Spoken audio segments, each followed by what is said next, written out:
Bueno, habíamos visto hasta el final del tema 1, hasta la anterior clase, y ahora nos toca ver este tema 2. Vamos a poner pantalla. Bueno, me confirman, están viendo la pantalla, ¿no es cierto?, de la diapositiva. Sí, sí, se ve, dicen. Ya, muy bien. Entonces, vamos a comenzar este tema 2, como decía, y este tema trata de los motores de combustión interna, ¿ya? Es decir, en este caso, en la transformación energética que estamos hablando, en todos los temas referidos a la asignatura de máquinas térmicas, se va a realizar esta transformación al interior del motor, como también dándose desde la preparación del fluido de trabajo, es decir, el aire con el combustible va a ingresar al motor a través de un sistema de carburador o de inyección, o en el caso del motor diésel solamente como aire. Entonces, después vamos a tener en el interior del cilindro la formación de la mezcla ya para el momento de la combustión, de acuerdo al ciclo de trabajo, por fases que vamos a ver acá. Y lo que sucede es de que aquí mismo se realiza la transformación energética, ¿no? En energía mecánica. Entonces, por eso es que se caracteriza este motor de combustión interna. Ya. Alguien está activando su cámara, por favor, puede desactivar. Ya, bueno. Entonces es lo que habíamos indicado. Vamos a preparar el fluido de trabajo y esta máquina va a hacer ese proceso y vamos a obtener energía mecánica para que éste se pueda mover. ¿No es cierto? Ya habíamos hecho algunas definiciones similares ya en el anterior tema, ¿no? ¿Qué es un motor térmico? Es una máquina térmica que produce energía mecánica de acuerdo a ese fluido que se está aprovechando por medio de la combustión. Ya eso habíamos dicho. Y el motor de combustión interna lo va a hacer, ¿no? Internamente, preparando el fluido de trabajo. No necesita, como en el caso de la máquina de combustión interna, preparar en otro equipo el fluido de trabajo, y luego hace la transformación de esa energía térmica en energía mecánica para darnos el trabajo.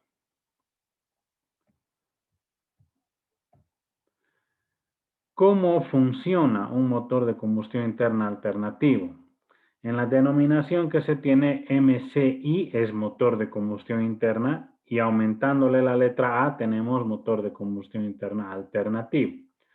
Hemos indicado, cuando estábamos viendo la clasificación al final del anterior tema, de que se tiene, en cuanto a las motoras y las generadoras, ¿no?, de desplazamiento positivo y las rotativas, también la alternancia, que sea alternativo. Y eso quiere decir el movimiento del pistón en el cilindro para dar paso al ciclo de trabajo de acuerdo a las fases.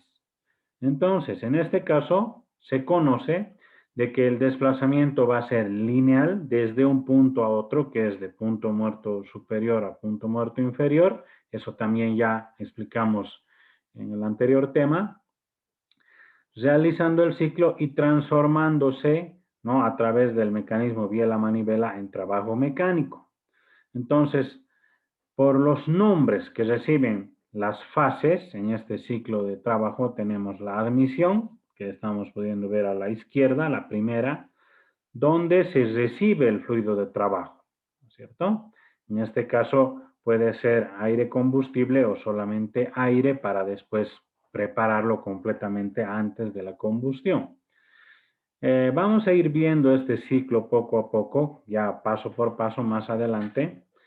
Luego tenemos la compresión, donde por el movimiento lineal que tiene el pistón le toca subir, entonces va a comprimir ese fluido de trabajo o esa mezcla, generándose luego la explosión.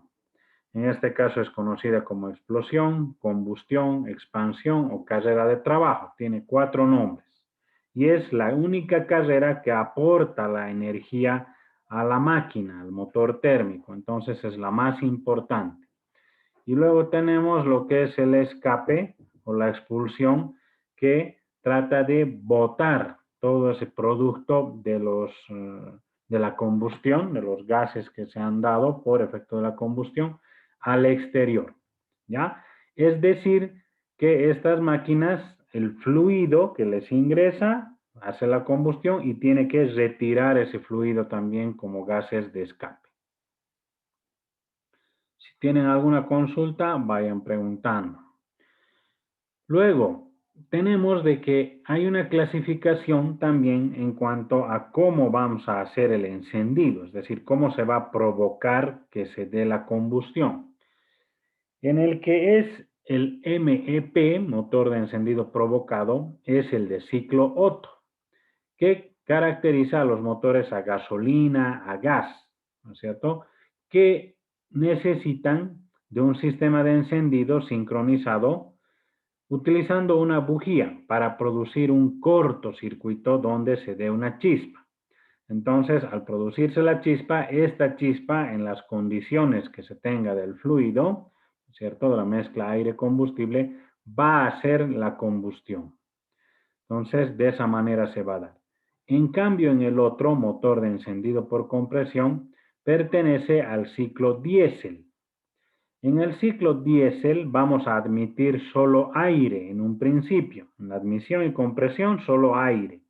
Y luego se inyecta el diésel, el combustible diésel, a alta presión y temperatura como condiciones en la cámara de combustión para que se dé esa autocombustión y se dé esa cesión de energía del combustible que es el diésel. Entonces, como pueden darse cuenta, es diferente cómo va a trabajar en función del encendido el motor Otto con ciclo Otto y el motor con ciclo diésel. ¿Cuáles serían las necesidades y requerimientos de un motor de combustión interna?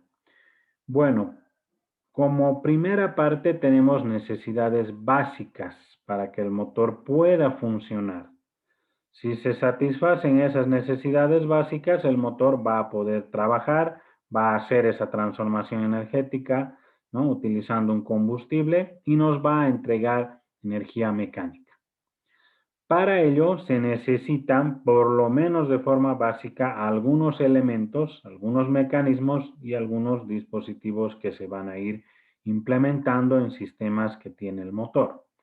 Pero además se puede implementar otros que son ya mucho más efectivos y mejorados para que se consigan, ¿no?, desempeños y condiciones de operación mucho mejores del motor. Entonces, se puede ir incorporando. Aquí tenemos una tabla donde vemos las necesidades básicas con los requerimientos básicos, es decir, ¿qué necesito hacer para que funcione, para cumplir ese proceso de transformación energética? ¿Y qué uso? ¿Cuál sería el requerimiento en cuanto al dispositivo o al mecanismo o al sistema que se va a usar? En primer caso tenemos la transformación del movimiento lineal del pistón en giratorio y este va a generar un par motor. Al tener el par motor, este se va a conducir a través del sistema de transmisión al tren motriz hacia las ruedas, ¿no?, hacia las ruedas, y de las ruedas vamos a generar ya la tracción necesaria para que el vehículo se pueda mover. ¿Cómo voy a realizar eso? Con un mecanismo biela manivela. Es el mecanismo que recoge el movimiento lineal del pistón, ¿no?, recibe y transforma en movimiento giratorio generando el par motor necesario. Luego tenemos la sincronización de la admisión de los gases frescos y el escape de los quemados. Entonces, en este caso, a través de un sistema de distribución que trata de sincronizar el efecto de las válvulas abriendo o cerrando el fluido que va a ingresar al cilindro. Entonces, de esa manera se sincronizan las fases de trabajo del ciclo. Entonces, en algún momento le toca abrir la válvula de admisión, por ejemplo, para que ingrese el aire o la mezcla aire-combustible, y después le tocará cerrar para que el sistema, ¿no?, del cilindro se quede estanco. Entonces, en ese caso, vamos a poder realizar la compresión y la combustión. Y luego le tocará abrir la válvula de escape para que dé paso al fluido de los gases quemados y podamos botar hacia el exterior. Entonces se abrirá la válvula de escape y además luego se tiene que cerrar para dar paso a la apertura de la válvula de admisión. Entonces en ese caso se va a dar de esa manera. ¿Ya? Luego, se tiene que introducir combustible. El motor alternativo de combustión interna que estamos viendo necesita lo que es el combustible y el comburente. El comburente es el oxígeno que tiene el aire. Hemos hablado también de que solamente es 21%, ¿no es cierto?, en cantidad de oxígeno de que tiene el aire. Entonces, el comburente va a entrar y el combustible tenemos que proveer de alguna manera, ¿no?, en cuanto al sistema de alimentación que tenga el motor. Como les había indicado, el sistema de alimentación puede venir por carburación o por inyección de combustible, ¿no? Y en el caso del motor diésel tiene que venir, ¿no?, con una bomba inyectora, que en este caso, en el motor diésel, se convierte, ¿no?, la bomba inyectora en un sistema que va a suministrar el combustible a los inyectores, haciendo de que se dé la combustión, como si fuera, ¿no?, nuestro sistema de encendido en el motor diésel. ¿Ya? Luego tenemos, en el caso del motor Otto, un sistema de encendido que haga que se produzca, como hemos dicho, una chispa por medio de un cortocircuito en la bujía que nos dé, ¿no?, esa chispa en el voltaje adecuado y la sincronización también adecuada, por el momento en el cual se va a dar esa combustión y se va a liberar la energía que tiene almacenada el combustible y se va a hacer esa transformación. Entonces, el motor Otto sincroniza, ¿no?, el sistema de encendido con el sistema de distribución. Entonces, en ese caso, cuando solamente en la fase de combustión o expansión o carrera de trabajo, vamos a tener que ese sistema de encendido va a intervenir. Entonces, va a ser necesario para dar esa transformación energética mediante la combustión, iniciar, ¿no?, esa combustión. Luego tenemos el sistema de lubricación. ¿Por qué? En el motor hay varias piezas que están girando, otras están fijas, ¿no?, o otras que se están moviendo linealmente y otras fijas también. Y por efecto de la fricción que se da entre ambas, se va a dar un calentamiento.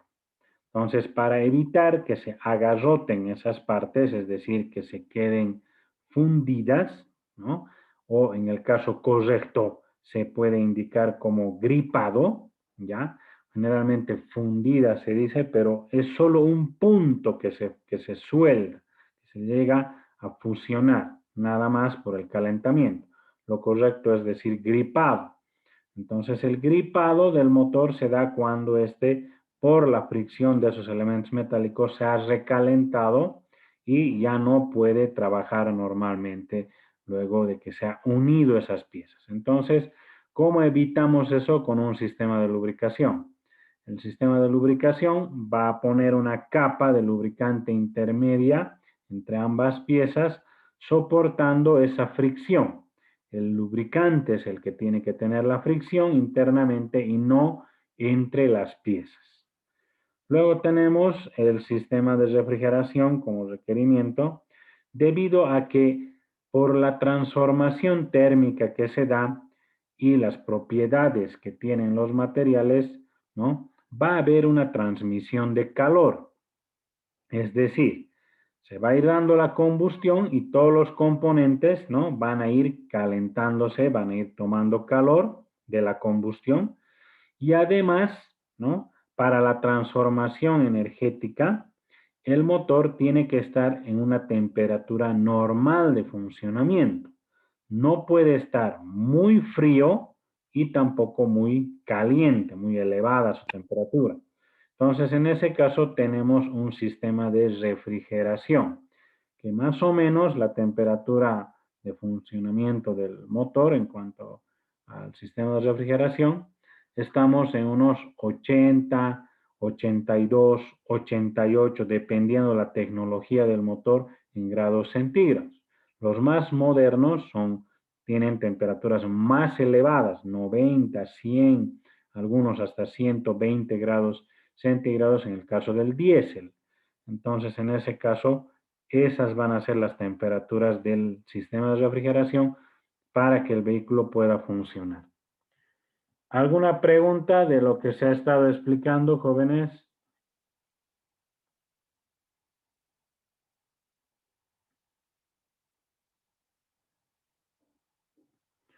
Bueno, continuamos.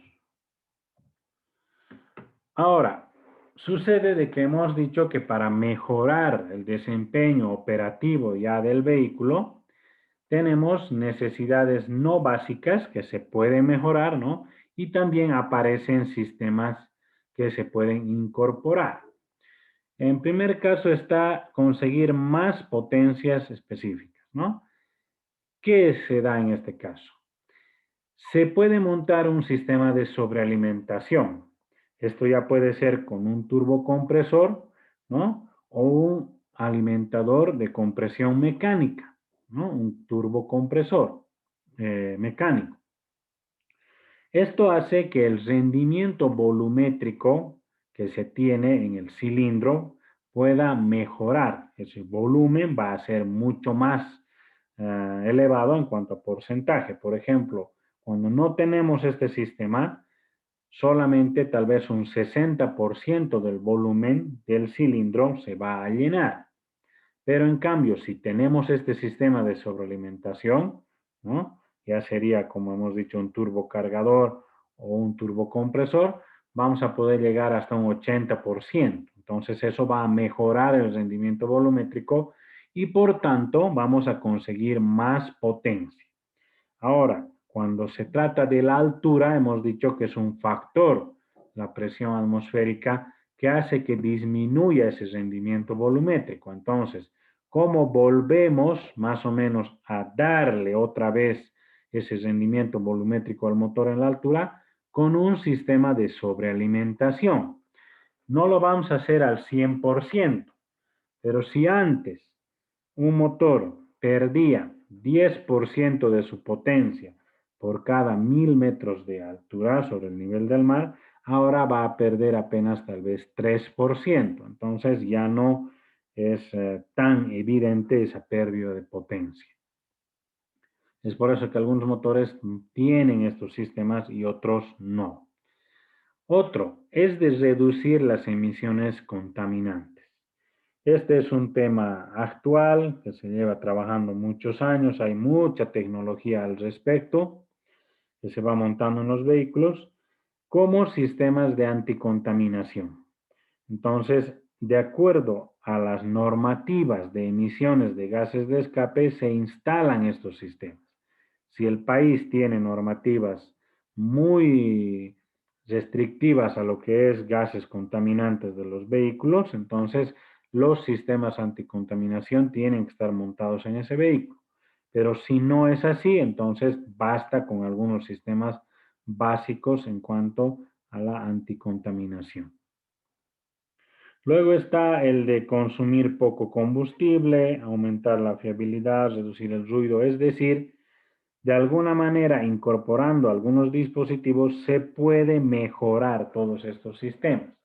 Y es por eso que también muchos vehículos se encarecen en cuanto al costo, ¿no?, para tener justamente sus sistemas mejorados, muy mejorados, que hagan que el vehículo sea muy confortable, que sea un vehículo de alto rendimiento, ¿no? En varios ítems y componentes que tiene. ¿Ya? Bueno, aquí vamos a explicar con esta diapositiva el tema de que en esta asignatura, como indica en el punto, dice estudio de los motores como máquina térmica, vamos a ver lo que son los ciclos de trabajo. Vamos a analizar esos ciclos de trabajo del motor Otto y motor diésel.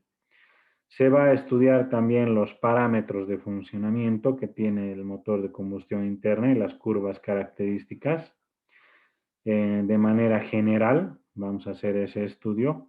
Y a la misma vez se van a describir los elementos constructivos, porque estamos hablando, ¿no es cierto?, cada vez de los elementos como el cigüeñal, los pistones, el cilindro, los árboles de levas, ¿no es cierto?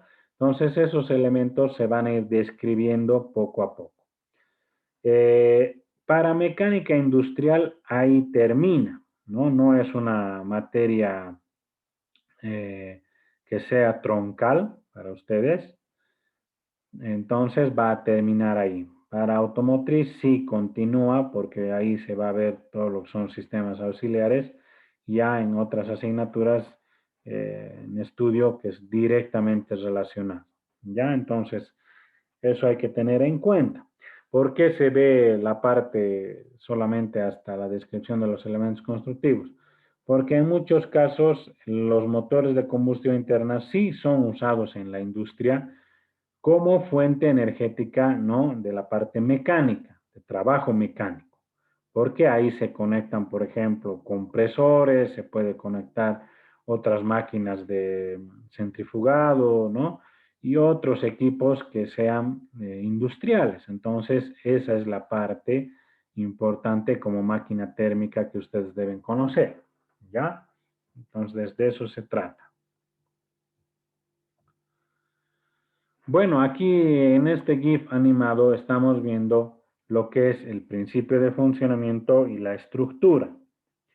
En cuanto al funcionamiento, habíamos indicado que está basado tanto en el ciclo Otto y en el ciclo diésel de acuerdo a sus fases de trabajo que se tenía, que se conoce como 4 tiempos o 4 carreras, eso de acuerdo a la bibliografía, al enfoque que se le esté dando.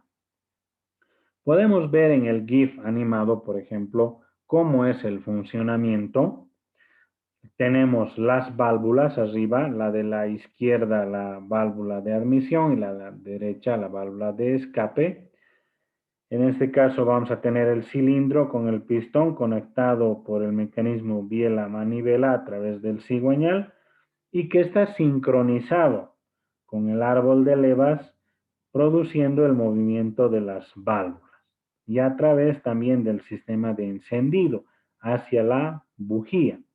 Entonces, esos elementos que he ido indicando, sistema de distribución en cuanto a las válvulas, sistema de encendido por la bujía, bobina, batería, el ruptor o el dispositivo de platino para el encendido, el sistema del árbol de levas para la distribución, el mecanismo de biela-manivela en el cigüeñal, la biela y el pistón que actúa de manera rectilínea en el cilindro, son la estructura, ¿ya? Esos pertenecen a la estructura.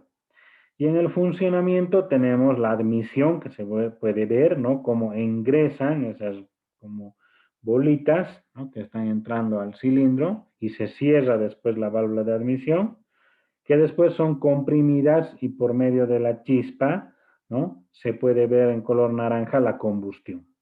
Esa combustión genera una alta presión que es recibida por la cabeza del cilindro y como es móvil en el cilindro se desplaza hacia abajo produciendo trabajo. Ese trabajo va a generar fuerzas en la biela transformándose en un momento en el cigüeñal, ¿cierto? Generando el par motor. Y luego tenemos que se abre la válvula de escape en la fase de expulsión y se sale, ¿no? Todo el gas quemado producto de la combustión. Entonces se bota y se vuelve a cerrar. Ese sería el principio de funcionamiento. ¿Alguien tiene alguna consulta?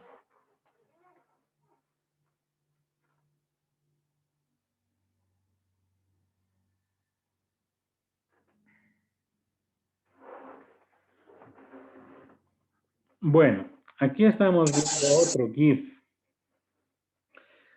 Este es muy diferente en todo caso al anterior, en cuanto también a lo que es las fases y cómo se está haciendo la combustión.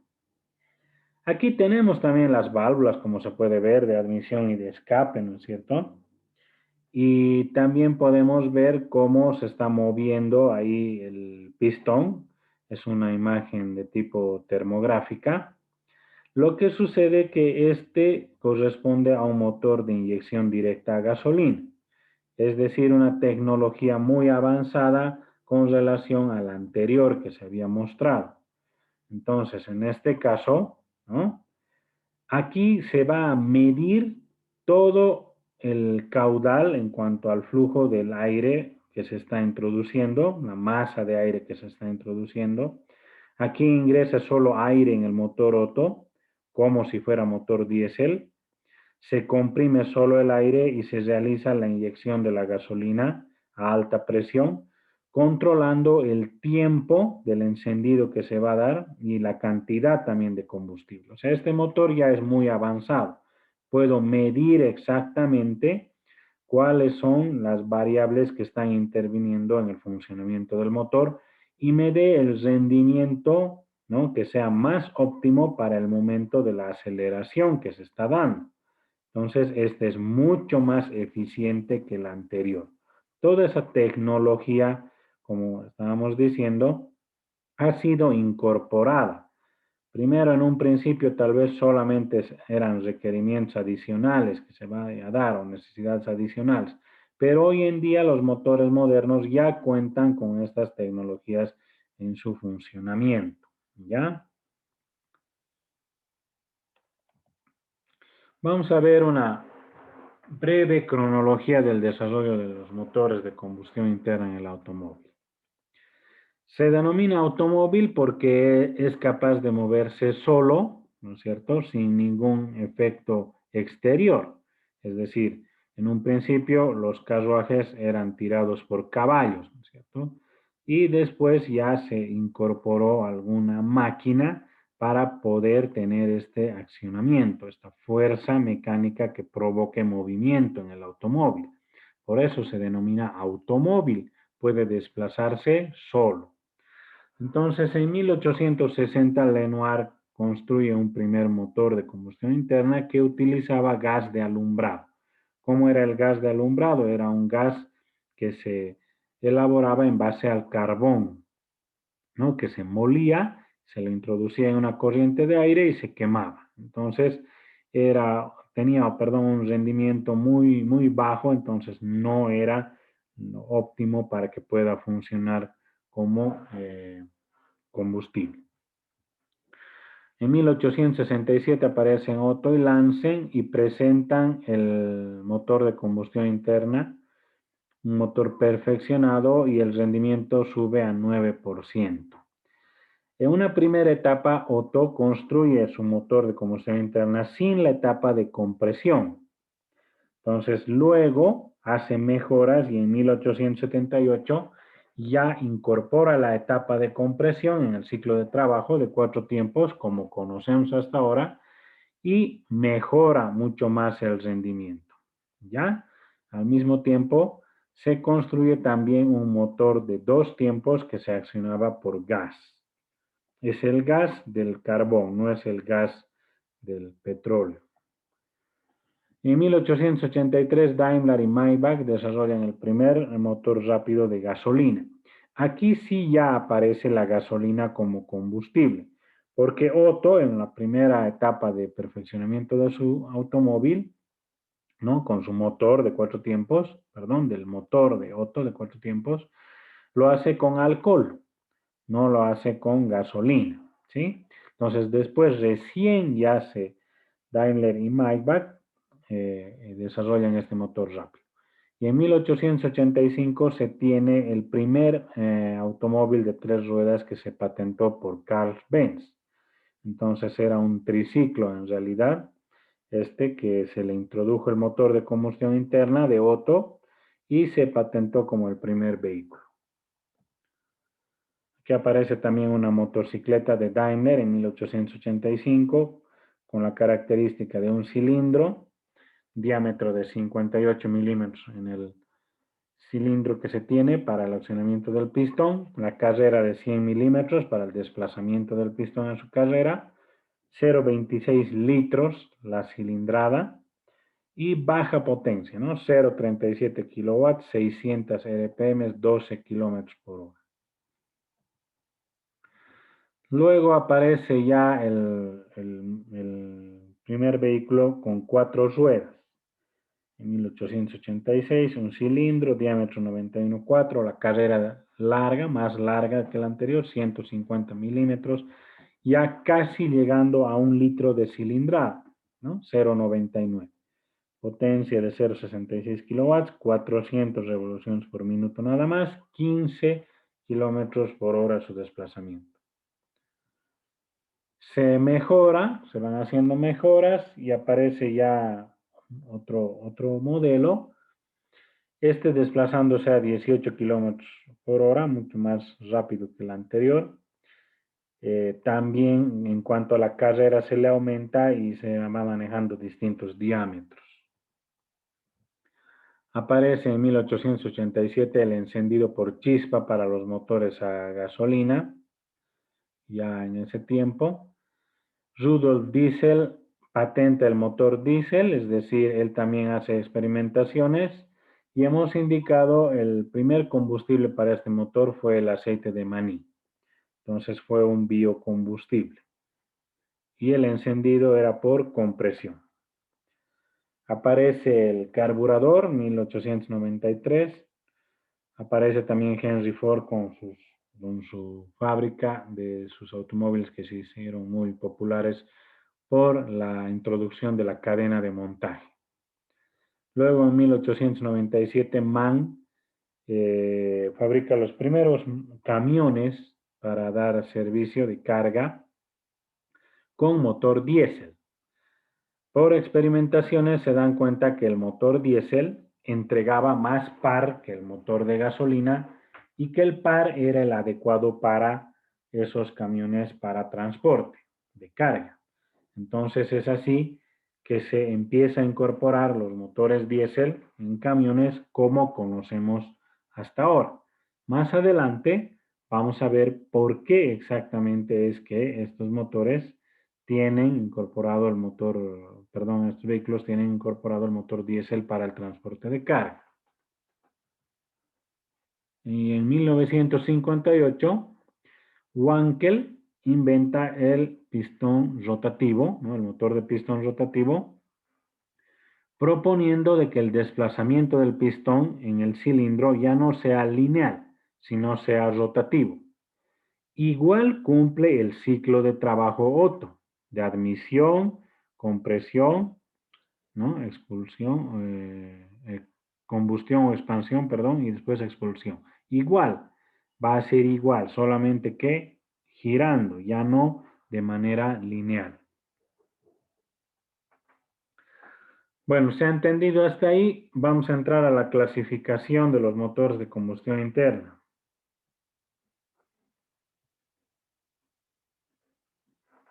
Sí, se ha entendido, listo. Tomen nota, por favor, ahora aquí, presten atención, porque como ya está habilitado el eCampus, van a tener unas tareas, ya les voy a dejar hoy día, y una de ellas va a ser exclusivamente de la clasificación de los motores de combustión interna, así que por favor tomen nota, ¿ya? Bueno, para la clasificación se pueden tomar algunos aspectos o características que tienen estos motores de combustión interna que los hacen diferentes, los hacen distintivos y pueden clasificarse. Entonces, vamos a ir viendo cuáles son más o menos esos aspectos, esos factores por los cuales se puede ir clasificando. El primero es la formación de la mezcla y el encendido. En cuanto a la formación de la mezcla, que es el fluido de trabajo, hemos dicho, hay el motor Otto y el motor diésel, son diferentes. En el caso del motor Otto, voy a utilizar el carburador, ¿no? O la inyección de combustible en el múltiple de admisión para lograr, ¿no? Realizar esa mezcla y luego el encendido mediante una bujía provocando la chispa. Eso para el motor Otto. Pero para el motor diésel es diferente. En el caso del motor diésel, se admite luego del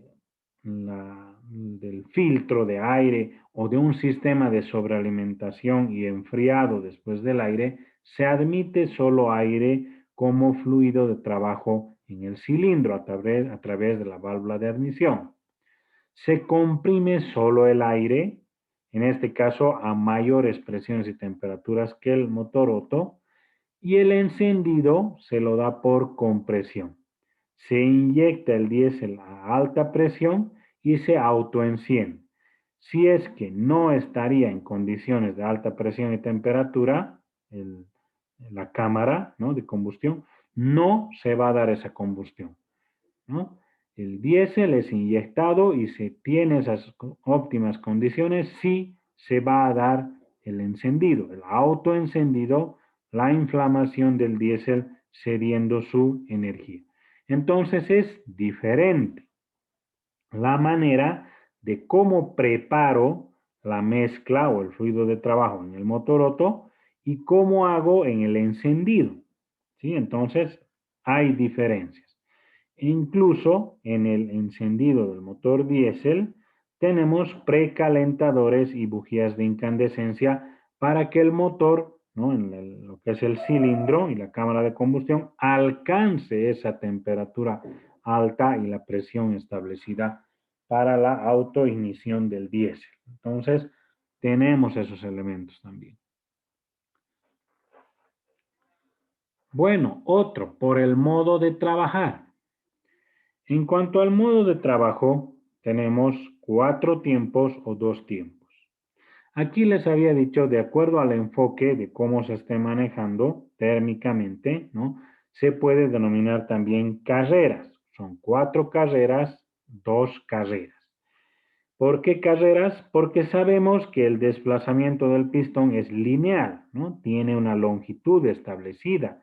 Esto se va a dar de acuerdo al desplazamiento en el giro del cigüeñal, ¿no es cierto? Del punto más alto al punto más bajo. Entonces, igual, de esa manera, vamos a tener ese desplazamiento y las 4 carreras que se van a dar. El pistón baja del punto muerto superior al inferior, es carrera de admisión. Tiene que subir haciendo la compresión, carrera de compresión, del punto muerto inferior al superior. Luego le toca, ¿no es cierto?, la combustión, la expansión, explosión, carrera de trabajo, hemos dicho 4 nombres. Tiene que bajar. Por efecto de la combustión y la presión que se da, tiene que bajar. Entonces, del punto muerto superior al inferior hace carrera. Otra vez hace esa carrera de trabajo. Y luego tiene que expulsar los gases, ¿no?, producto de esa combustión para renovar, ¿no? Renovación de la carga, se llama cuando de nuevo está el motor preparado para trabajar. Entonces tiene que botar. ¿Cómo hace? Sube, otra vez empujando los gases y a través de la válvula de escape salen al exterior, recorriendo de punto muerto inferior al superior. Carrera de escape o expulsión. Si nos referiríamos al tiempo, sería al fluido de trabajo. Hay un tiempo en el cual le toma al fluido de trabajo hacer la admisión. Hay otro tiempo en desplazamiento también angular del cigüeñal, se puede medir, donde hace la compresión. Hay otro tiempo donde el fluido de trabajo va a hacer la combustión y otro tiempo donde se va a dar el escape, el fluido de trabajo va a salir, ¿no es cierto?, que ya está convertido en gases de escape al exterior. Entonces, de esa manera se van a dar 4 tiempos o 4 carreras. Y en el caso del de 2 tiempos, ahí está el GIF animado también, ¿cuál será la diferencia? A ver, ¿qué dicen? Ahora les escucharé a ustedes.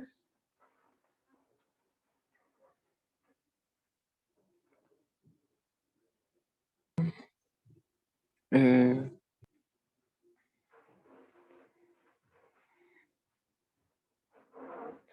Ya, para comenzar, aquí en el de la izquierda, en el GIF que están pudiendo ver, hemos denominado el cilindro donde se está desplazando el pistón, ¿no es cierto?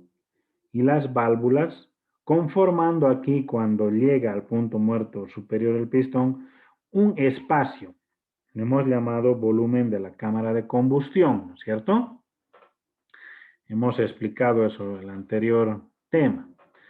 Lo que sucede es de que en el motor este de 4 tiempos o 4 carreras, este es un solo espacio que está siendo utilizado para realizar ahí todo el ciclo.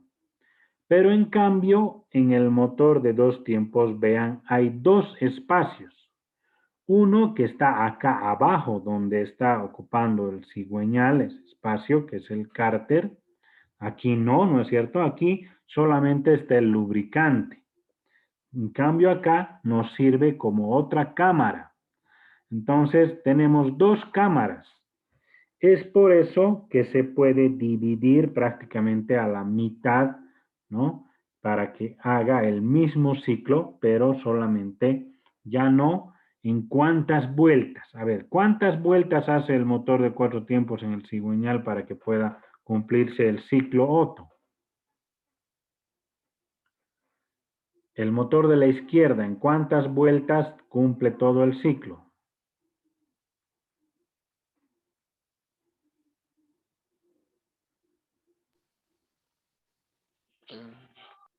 En 2, ¿no? Si se fijan, baja, sube y otra vez baja, sube. Entonces, 2. En cambio, el otro, en una sola vuelta ya puede hacer todo, en la mitad. ¿Por qué? Porque utiliza, ¿no?, 2 cámaras. Una cámara donde se hace una preadmisión con precompresión y luego se utiliza el cilindro con el pistón para realizar la combustión y el escape. O sea, entonces, de esa manera ya tenemos el mismo ciclo, pero en una sola vuelta. Ahora vamos a ver también después características de cada uno de los ciclos. La diferencia también está en que el motor de 2 tiempos tiene mayor revolución que el motor de 4 tiempos, pero la desventaja es de que entrega menos potencia en cuanto a la relación con uno de 4 tiempos o 4 carreras. Entonces, por el modo de trabajar, vamos a encontrar diferencias. Luego está el tipo de refrigeración. Tenemos 2 tipos, la de aire y la líquida. En el caso de la de aire, tenemos el cilindro, ¿no?, que contiene el pistón, que en su parte exterior tiene como unas aletas de refrigeración.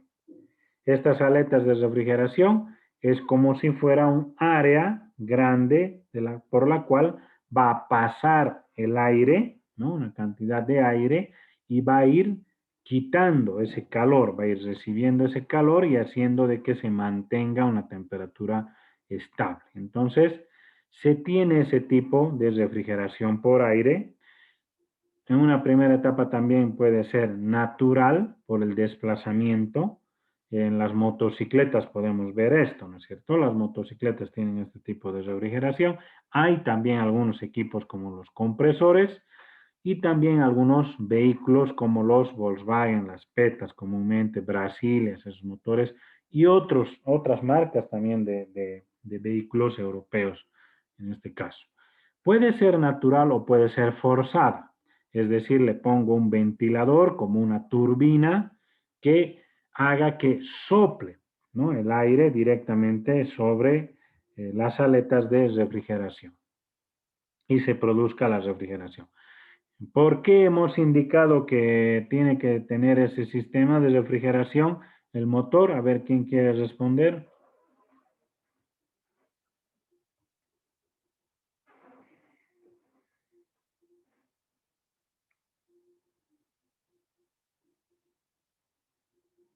Para que no se, licenciado, Para que no, ¿qué? Para que no se caliente. Ya hemos dicho que le ponemos el sistema de refrigeración para mantener una temperatura estable en el funcionamiento del motor. ¿Por qué? Porque puede afectar los materiales, los componentes, ¿no es cierto?, por un esfuerzo térmico y también porque puede provocar problemas en la combustión, ya en el rendimiento del motor. Puede hacerse, por ejemplo, que la combustión a muy elevadas temperaturas no tenga el aprovechamiento energético del combustible porque éste se vaporiza. Entonces, tiene que ver con los materiales y con el rendimiento térmico. Entonces, por eso es que le ponemos un sistema de refrigeración para mantener una temperatura estable y que el motor no trabaje muy frío ni tampoco muy caliente. Hemos dicho 80, 82, 88 grados centígrados es la temperatura del refrigerante. Y en los motores diésel es más elevada, 90, 100, 120, en algunos casos va a llegar a esa temperatura. El otro caso es la refrigeración líquida, ¿ya? Comúnmente, ¿qué se dice? Por agua, pero eso es incorrecto. No se debe usar agua, ¿no? El agua potable, un agua normal, digamos, en la refrigeración del motor. Es un líquido No, refrigerante el que se tiene que usar normalmente. Se puede mezclar con agua destilada, pero, ¿no?, que no contenga impurezas esa agua. ¿Por qué? Porque causa corrosión en el sistema. Tal vez alguno de ustedes ha tenido la oportunidad de ver, ¿no? Si le ponen solo agua, el radiador, ¿no?, va a empezar a arruinarse. La corrosión va a afectar todo el sistema y el líquido, no el agua, el líquido refrigerante en este caso que se ha puesto, va a tornarse de un color naranja, ¿no es cierto? Va a ir haciéndose como jugo de naranja, entonces, perdón, de zanahoria, así, un color bien fuerte. Entonces, no se puede porque el agua tiene sales y esas sales van a afectar a los componentes y va a haber corrosión. Entonces se utiliza un refrigerante y por eso se llama líquida, no se llama por agua o no se denomina por agua, es incorrecto hacer esa designación. En este caso, en la líquida, se utiliza un radiador externo y una bomba para accionar el refrigerante. Es decir, para que el refrigerante pase del radiador hacia el motor, haciendo que ese ciclo sea cerrado, es hermético, ¿no? Este no debería consumirse refrigerante generalmente, ¿no? Eh, si es que hubiera solo alguna fuga, ¿sí? Bueno. En cuanto al movimiento del pistón, tenemos el oscilante o alternativo, ¿no es cierto? Como se está pudiendo ver, es un movimiento lineal que se va a dar. O también tenemos el rotativo. Hay diversas máquinas como compresores, el motor Wankel también tienen movimiento del pistón rotativo, ¿no es cierto? Entonces, en vez de que sea lineal o alternativo o oscilante como el anterior, ¿no?, es rotativo. Entonces tenemos esa característica del movimiento del pistón. Ahora, por la disposición de los cilindros, tenemos el lineal, en primer caso, que es el que mucho más se fabrica, se difunde, ¿no?, en vehículos de poca cilindrada, vehículos no tan grandes en tamaño, aunque ahora, por la mejora del desempeño que tienen los motores, están montando también motores de 4 cilindros en línea en varios vehículos que son grandes, ¿no? De gran tamaño y potencia. ¿Qué particularidad tienen? Como se puede ver, a lo largo de la longitud que tiene el motor en su eje axial, ¿no? Longitud mayor, están montados los cilindros en línea y además dispuestos de manera vertical, parados, ¿no es cierto? Verticalmente, como se puede ver ahí en la gráfica. En cambio, también hay otra disposición de motores opuestos, ¿ya? En el caso de los motores opuestos, tenemos lo mismo que en motor en línea, pero dos cilindros en un extremo y otros dos cilindros en otro extremo. Entonces, en ese caso, también vamos a tener los cilindros, pero van a conformar de manera de que el motor sea plano, ¿no? Sea más o menos de configuración horizontal, como son los Volkswagen, las Petas, las Brasilias, que tal vez algunos de ustedes conocen. Entonces, en el caso de la denominación, cuando es en línea será 4L, 4 cilindros en línea, 6L, 6 cilindros en línea, y cuando es opuesto es por H. Entonces, 4H quiere decir 4 cilindros opuestos, ¿no? 6H, 6 cilindros opuestos. Entonces, de esa manera se hacen las denominaciones. De Luego 8, tenemos, ¿cómo sería? perdón, De 8. H8. claro, H8. 4 cilindros a un lado y otros 4 al otro lado. Ah, está bien. Ya, en B, como se puede ver en la gráfica, los pistones en su desplazamiento que tienen ahí en el cilindro están conformando una V, ¿no? Ahora, esa V puede variar. El ángulo de la V, ¿no? Con relación a los cilindros puede variar. Ya vamos a ver un poco más adelante. Y luego están los radiales. Como se puede ver, la disposición de los cilindros con sus pistones es de manera radial. Estos motores se han difundido mucho para lo que son aviones. Entonces, cuando se empezó la aviación, estos motores radiales fueron muy populares, se los usó bastante, ¿no? Por las características de espacio y constructivas con relación a los motores en B, motores en línea, ¿no? Este fue la mejor opción, los motores radiales. Ahora, aquí podemos ver cómo están dispuestos en cuanto a los cilindros, los pistones con sus cilindros. Entonces, en línea, como se obtiene a la izquierda, ¿no? De manera longitudinal, lineal. Pueden ser 4, 3, ahora muchos están fabricando motores de 3 cilindros en línea, 4, 5, 6, ¿no? 8, 10 cilindros en línea, en ese caso. En boxer se denomina también a los motores en H o los de cilindros opuestos. Entonces, de esa manera se puede ver cómo están dispuestos también los pistones con sus cilindros de manera horizontal, plano, ¿no? 180 grados. En B, como les dije, hay variaciones que pueden ir desde 60 a 90 grados, es decir, 60 grados o 90 grados, y hay algunos de 110 o 120 grados también que se usan en motores, varios motores para competición. Entonces, la disposición de los cilindros es en B. Generalmente B6 o B8 a 60 grados y 90 grados. Entonces, de esa manera se puede encontrar esa disposición. Y en BR, como se puede ver, es una disposición también en B, pero cerrada, es decir, en 15 grados van a estar dispuestos los cilindros, como se puede ver ahí también abajo, muestra en BR esa disposición de los cilindros. Y en W es para motores de alta cilindrada, para motores de gran potencia también. Entonces ahí es una combinación de culatas en BR, pero a ambos lados formando en W. Entonces en ese caso tenemos la posibilidad de montar más cilindros, ¿no? Con sus pistones. Entonces, esa denominación es en W.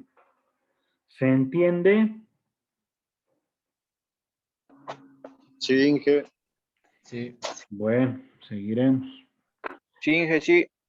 El otro, según la presión de admisión.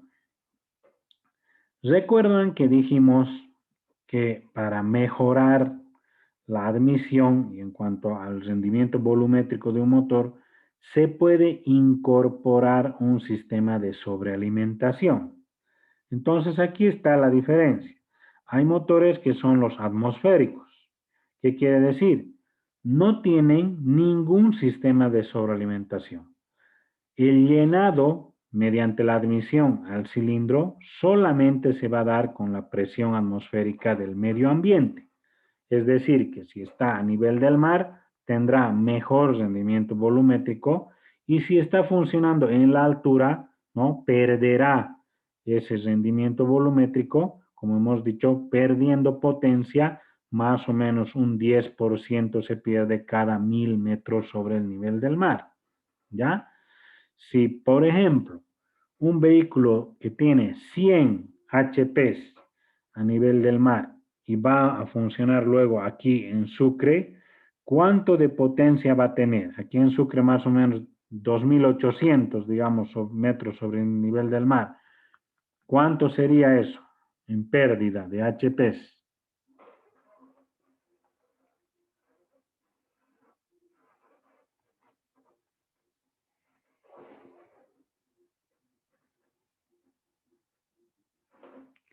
¿Cuánto sería eso? Un 20%, Inge. 2.800, les he dicho 10% cada 1000 metros. 28% sería, ¿no es cierto? Los 2.800. Si tenía 100, ahora acá en Sucre, ¿cuánto va a tener? 100 menos esos 28, ¿no es cierto? ¿Cuánto le queda?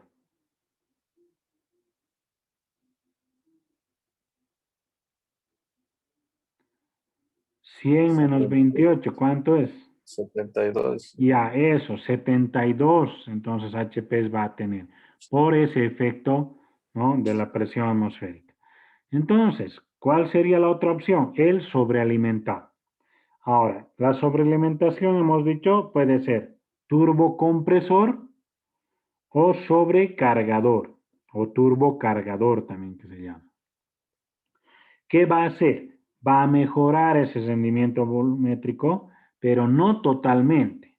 Ya no va a perder 10% cada 1000 metros, va a perder solo 3%. Entonces ya estamos hablando solamente en este caso de perder más o menos unos 8, 9%, que ya no es mucho, ¿no es cierto?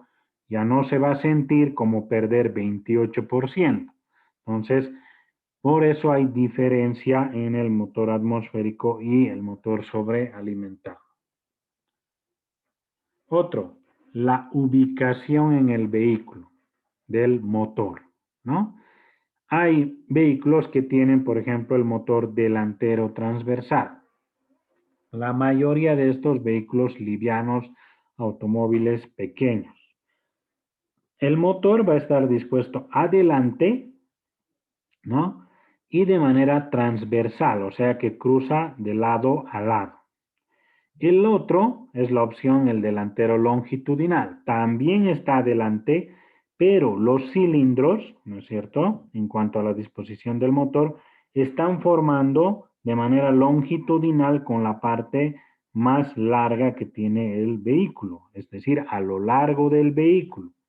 No como en el anterior caso que cruzaban lado a lado, sino ahora longitudinalmente van a estar dispuestos. Luego también tenemos el central. Hay vehículos que tienen una disposición del motor en la parte casi central del vehículo, ¿ya? Esto permite, sobre todo para vehículos deportivos, mucho mejores prestaciones al nivel de la dinámica del vehículo, ¿no?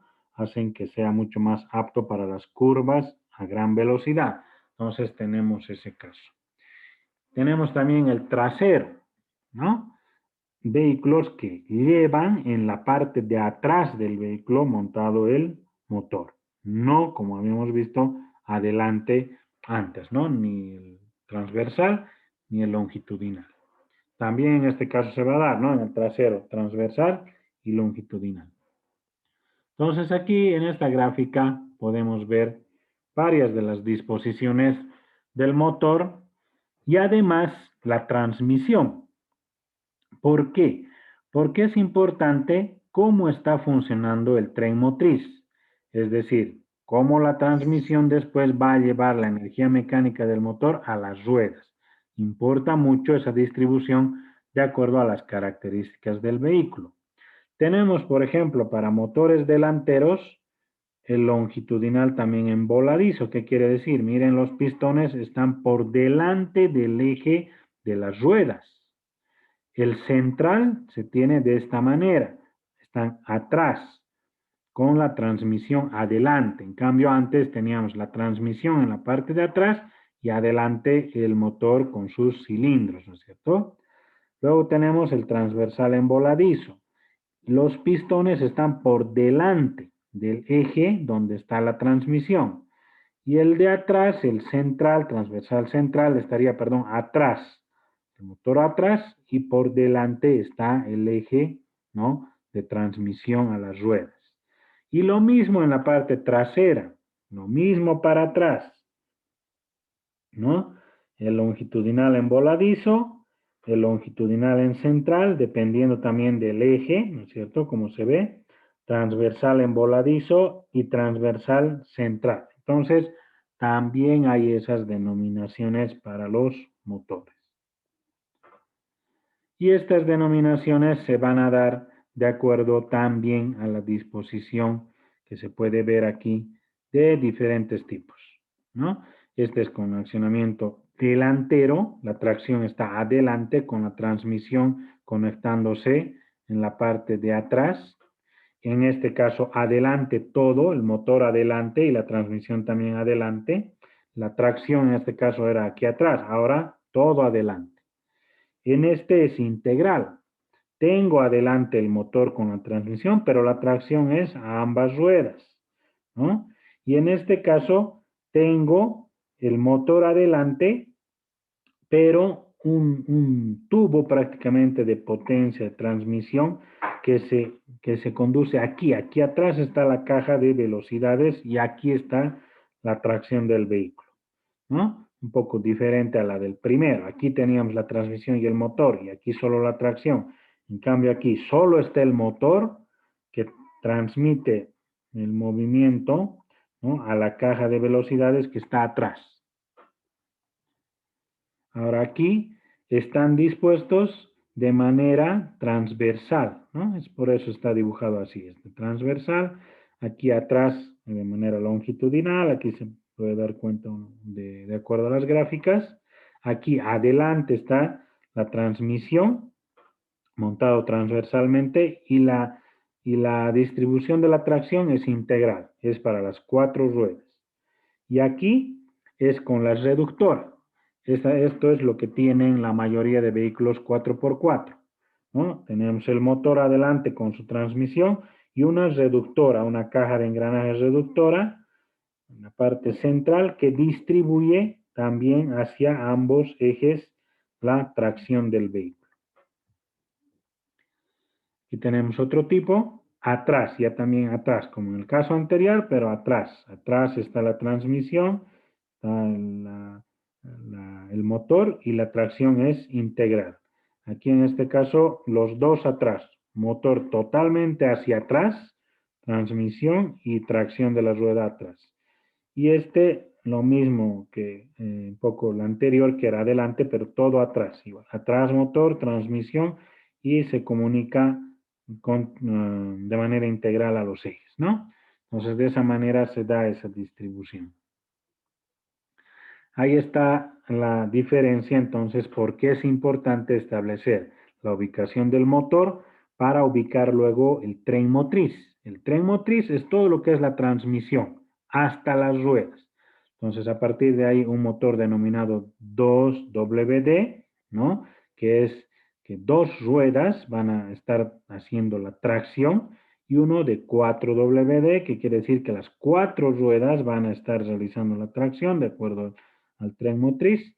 Y además unas que utilizan la caja, ¿no?, reductora que habíamos indicado, total en muchos casos, y otros que son alternativas solamente, que quiere decir que en el momento indicado, ¿no?, le va a mandar a todas las ruedas. Normalmente solo 2 van a ser las que van a accionar, pero en un momento indicado le va a mandar también tracción a las ruedas traseras. Entonces, de esa manera se trabaja con el tren motriz. Entonces, aquí lo mismo, ¿no? Tenemos una gráfica donde nos indica condiciones normales, 2H. Aquí ya tenemos algunas condiciones de cuidado, 4H, quiere decir que ya la tracción se distribuye a las 4 ruedas. Aquí 2H era solamente a 2 ruedas, que en este caso son las traseras. En algún caso solamente las delanteras, ¿ya? Aquí ya tenemos la tracción en las 4 ruedas, ¿no? Utilizando una reducción, pero que no es alta, sino baja. Y la siguiente sí es utilizando un diferencial de bloqueo. Entonces, en ese caso, se utiliza la reductora y un diferencial de bloqueo para tener justamente la mayor tracción en todas las ruedas del vehículo, ¿no? Para condiciones de desplazamiento muy duras. ¿Ya? ¿Se ha entendido, jóvenes? Sí. Sí, Inge. Bueno, hasta aquí avanzaremos el día de hoy. Por favor, todos los presentes escriban su nombre completo en el chat de aquí, en el chat del Zoom. No estoy diciendo en el WhatsApp, en el chat de aquí del Zoom escriban su nombre completo, ¿ya? Después vamos a aclarar unas tareas.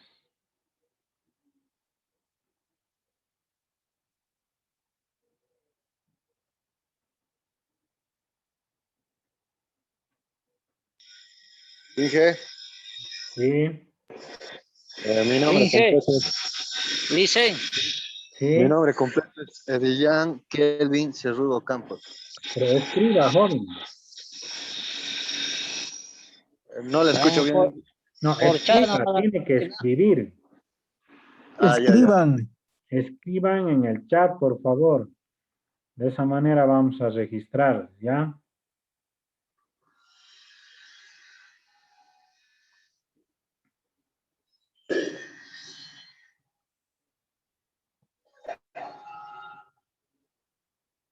Ya. Les estaba diciendo mientras escriben, como ya están habilitados en el eCampus, entonces les voy a dejar hasta la tarde unas tareas para que puedan ir presentando hasta la próxima semana, ¿ya? Las tareas van a ser del primer tema, todavía del primer tema, ¿ya? Las tareas que les voy a dar. Entonces, después ya vamos a empezar con tareas ya de este segundo tema.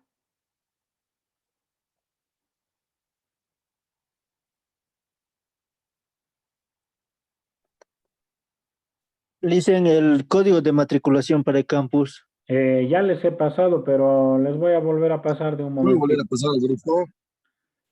Voy a volver a pasar, claro, voy a pasar, no se preocupen, voy Eso a sí, volver a gracias. pasar. Y para el Classroom, dicen, Y ya, otra vez voy a pasar también, ya pasé, voy a volver a pasar. Voy a dejar de grabar mis videos. Por favor, Inge. Hay uno que no se ha registrado con su nombre. Vamos a ver quién será.